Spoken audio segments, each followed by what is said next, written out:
Before May gets busy, I want you to do this with me or any busy time for you because last episode I talked about preparing your business for a busy season. And I talked about making yourself a schedule, but today we're actually going to create your schedule. Not a perfect one, not a complicated one, just a simple, intentional plan that supports your life right now.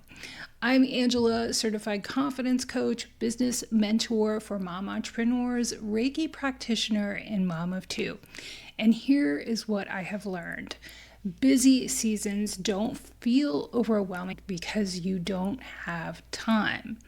They feel overwhelming because you haven't decided how you're going to use that time. So let's do that right now. If you can, grab your calendar, your phone, your planner, whatever you use to stay organized. This is going to take about 10 minutes. But before we jump in, I want to give you one step that makes this even more powerful. Do a quick time audit. Even if it's just for today or tomorrow, start noticing.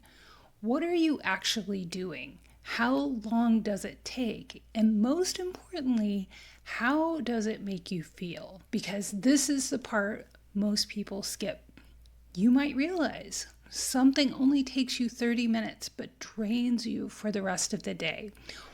Or something takes longer but gives you energy and momentum. Your schedule shouldn't be just based on time. It should be based on energy. And if you want help with this, I created a free time audit you can use along with any busy season schedule printable that you can download. You can grab it both at mombusinesscoach.com and I'll walk you through this step by step. Now let's build your schedule. Number one, you're going to pick your work hours. Look at your week, not your ideal week, your real one. What days are you actually going to work? What hours are realistic?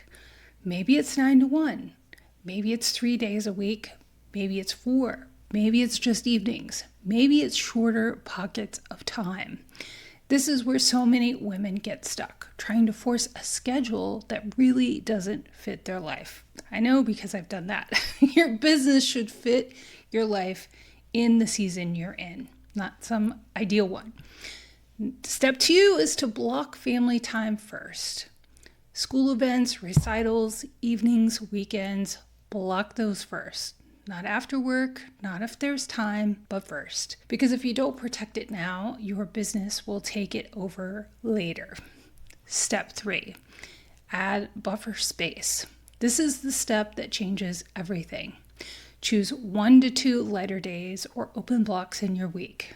These are for overflow, reschedules, rest, or just breathing room. Without buffer space, everything feels urgent. With buffer space, your schedule feels flexible, and that's what you need in a busy season. Actually, you need that every day. So in just a few minutes, you've chosen realistic work hours, protected your family time, and created space in your schedule. This is what leadership looks like. Not doing more, but deciding ahead of time. And if you want a simple way to map this out visually, don't forget to grab my free busy season schedule printable and the time audit at mombusinesscoach.com or in the show notes below. They're designed to help you not just plan your time, but understand your energy, because May or any month doesn't have to feel chaotic. It can feel intentional, but only if you decide before it starts. If you do this exercise, I'd love to hear from you. Come find me at mombusinesscoach.com or Instagram at mombusinesscoach. I'm also on LinkedIn at mombusinesscoach. And tell me, what does your schedule look like in this season? You don't need a perfect plan. You need a plan that works for your life. And I'm cheering you on every step of the way. Thanks for joining me. And be sure to subscribe so you don't miss another solo episode like this every other week, and then a new interview with entrepreneurs, authors, and thought leaders every Monday. Thanks so much for joining me, and I can't wait to catch you on the next episode.